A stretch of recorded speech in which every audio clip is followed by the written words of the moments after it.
Hi, this is Brett Ingram, award-winning entrepreneur and digital marketer. And today, I want to share with you 9 AI prompts that teach the most valuable digital marketing skills.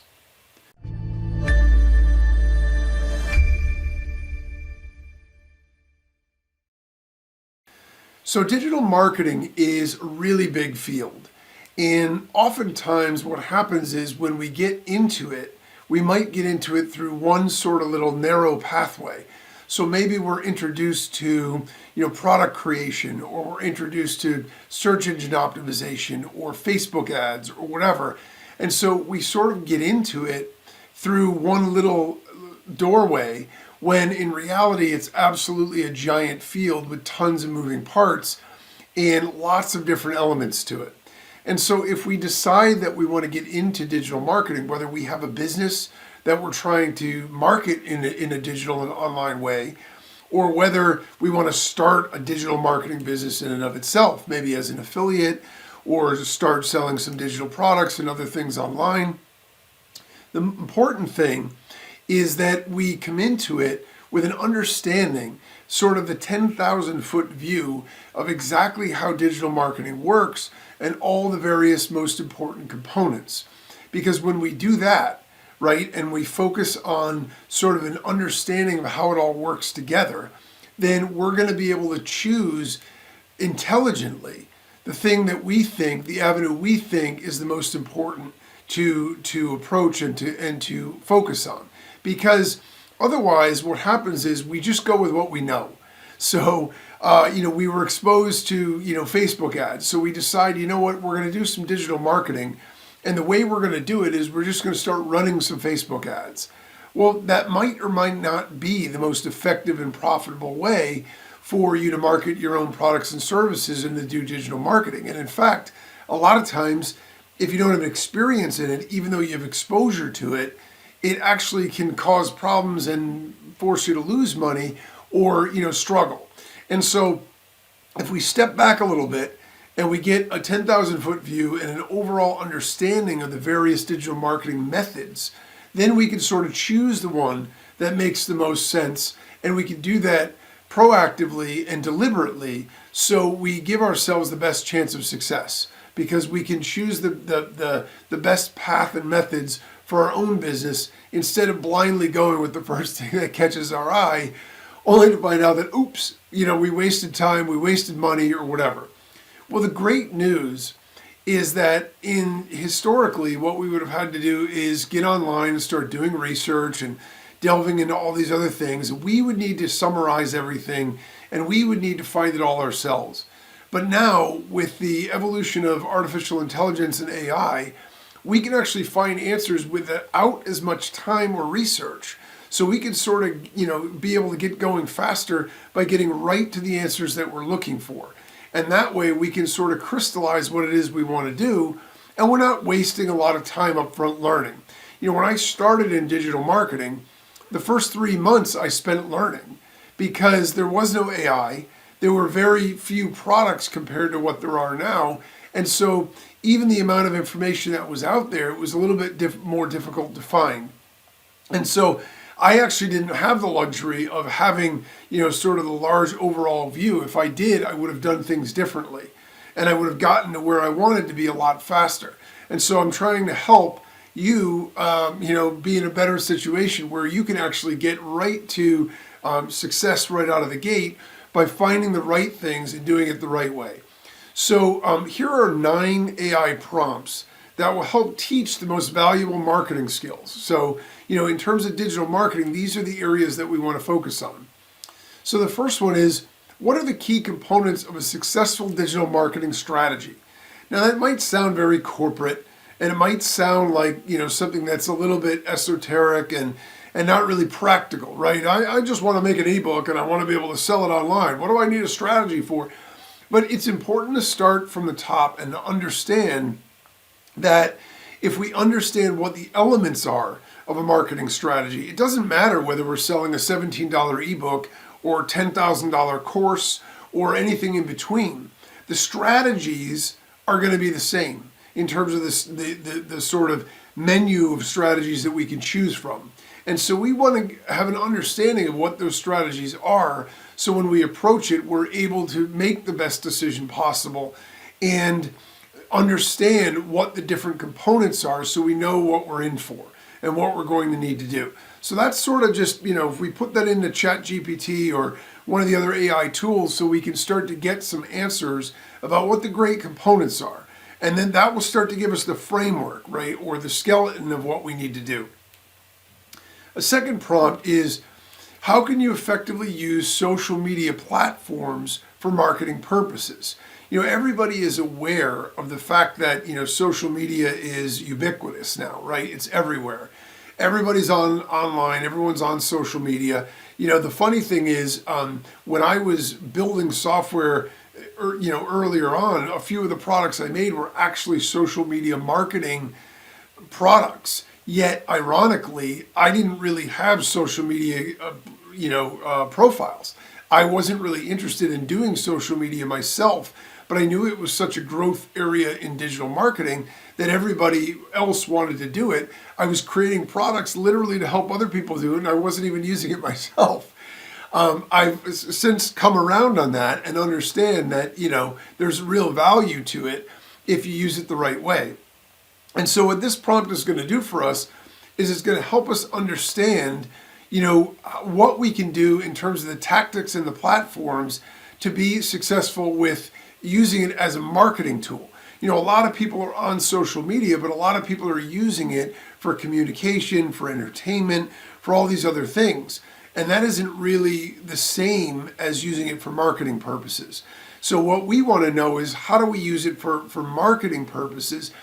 One of the differences between social media and a lot of the other digital marketing elements or avenues is that it's a conversational platform. So direct selling doesn't often work very well there. It's very different. If you're running, specific ads or whatever else, or, you're doing email marketing, or you're doing, video marketing, or some of these other things, you can do them in ways where you can run ads that are direct selling, right?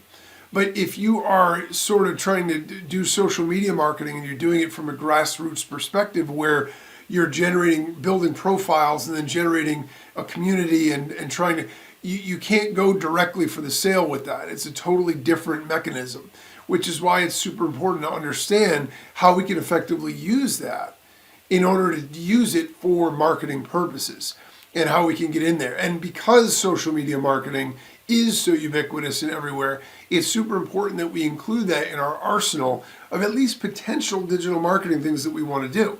We may or may not go with it, but we want to understand it so we know what the positives and negatives are, and so we know whether or not it's a good fit for what it is that we're trying to do. The next prompt is, what is SEO, or search engine optimization, and why is it crucial for digital marketing? Now, if you already know what it is, then you can just say, why is it crucial for digital marketing, and get an understanding. Because SEO has sort of a love-hate relationship with the digital marketing community. It seems to be very polarizing. There are people that are all in on SEO, and they believe, this is the holy grail, like we've got to do SEO. And there are people that totally avoid it. And again, this is one where, for me, I've had a bit of an evolution or a change in my own thought, because I was anti-SEO. Not that I disliked it, it just wasn't anything I was ever going to focus on. And then I sort of came to realize that there's real value in it. Because the thing of it is, search engine optimization, real simple, and I'll help answer the first part of the prompt response, is basically just optimizing your website and web pages so they get ranked in search engines like Google. And so when people do searches for keywords, they find your website. The obvious benefit, and this is the one that everybody knows, is that it's free traffic, right? You don't pay for Google searches. So when someone does a search on Google and then they find your result and they click on it, that's free traffic. It's also targeted traffic, which is really valuable, because when people are searching for something to find it, they're much more likely that they have an intent about it, right? They aren't just scrolling and then they randomly see something and they click on it. They literally did a search. They wanted to find something that you offer, and then they clicked on your site for that. So that's fantastic, qualified, targeted, free traffic. And so that is what it is. The benefit of it, though, see, the downside is that it takes a while to get it built up. But the benefit is that it's evergreen. So if you build a footprint that gives you a good SEO profile, that will be something that will not only generate traffic for you now, but long into the future. The downside is it takes a little while to get it set up. So it's important to understand SEO because it's a critical part of digital marketing. So that's sort of another avenue or arm in digital marketing. So the next prompt is explain the importance of content marketing in the digital landscape. So this sort of overlaps SEO and it overlaps all of the elements of digital marketing because content marketing is in and of itself its own field, but it also overlaps because the way we do content marketing is post content with the idea that we're going to get search engine rankings or that we're going to use it on social media to build a following. However, it's important to understand it in and of itself because it's important to understand what the pros and cons are and sort of what the best practices are in terms of doing content marketing. Because we want to create content and we want to create unique content. There's the sort of blessing and the curse with AI is that it makes it very easy for lots of people to create lots of content. The downside is the uniqueness of that content, the individual flavor and sort of the individual perspectives that people can bring to the table with it are more rare and getting diminished because people are using AI to create all of their content. And so while it's easier to create it and there's more digital content, there's less quality digital content that is unique and that is specific to somebody's experience, background, skills, whatever. And so to that end, if we understand how we can utilize content marketing ourselves, put our own sort of spin on things, we can use it to create an advantage where we're going to be able to build that following. We're going to be able to get those search engine rankings because we aren't just doing copycat stuff. So understanding content marketing and how it fits into the whole in digital marketing is really important because it's a very, very big part right now of digital marketing itself. The next prompt is what are the different types of online advertising and how do they work? So now we're switching from sort of the pull strategy of, we're going to put out content and we're going to, fish with like the hook kind of thing in terms of getting people to come to us, right? Because we're creating content and we're doing social media stuff and we're networking and building relationships and all of those kinds of things. We're doing SEO to get search engines to fall in love with us. Now we're looking at advertising. This is direct, like old school, it's just a different platform to do it digitally, to do it online. In the old days, it was TV, it was radio, it was billboards, it still is, it was magazines. But now we've added the digital marketing element to that mix. So now we can run ads on the social media platforms, but we can also run them all over the place. If you've gone to ESPN.com or, CNN.com or, whatever sites you visit, weather.com, you're going to notice that there are a whole slew of ads that are either sort of in the bottom margin or along the side. Those are all ads that can be run and they can be placed by ad agencies. They can be placed by online ad serving tools. And you can also individually go out and reach out to people that have websites or whatever and see if you can negotiate to be able to put ads on there.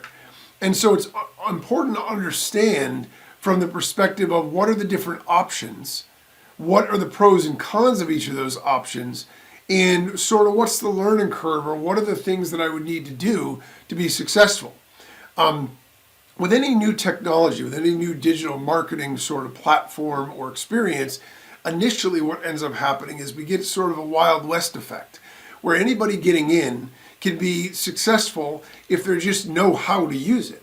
But it eventually evolves and it gets to a level of expertise where people understand. So for example, with digital ads right now, if you're going to run them on the most popular platforms, most of the marketers and companies that are doing that have a deep enough funnel that they understand they're not trying to break even or make money on the initial ad.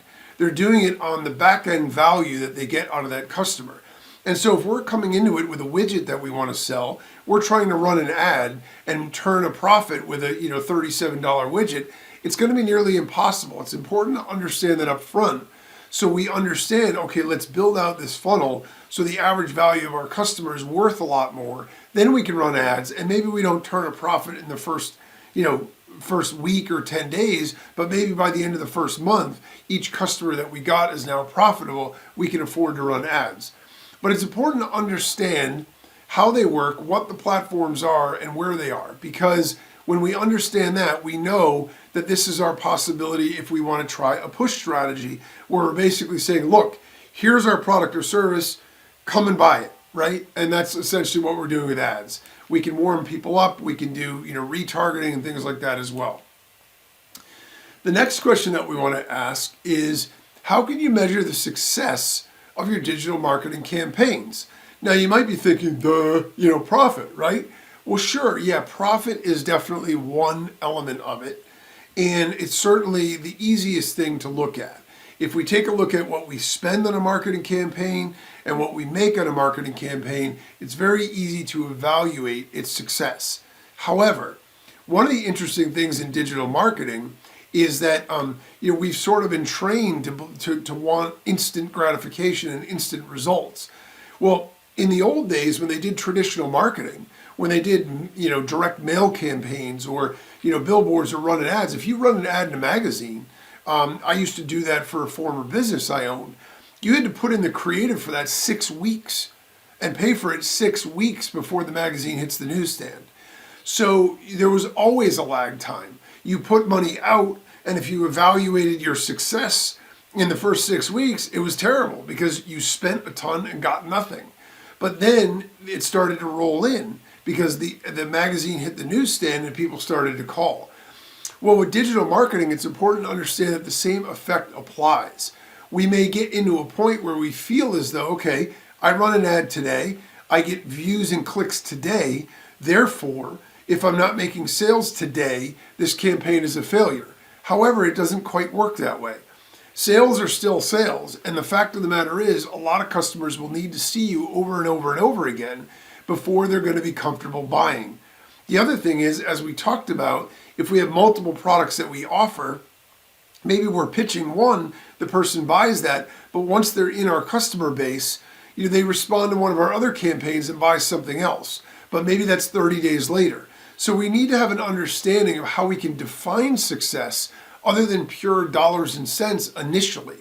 We need to understand what the time frame is for it, and we need to understand what other metrics there are that we can look at that define success in terms of a marketing campaign. That way, when we're running something, we know whether it's working or not.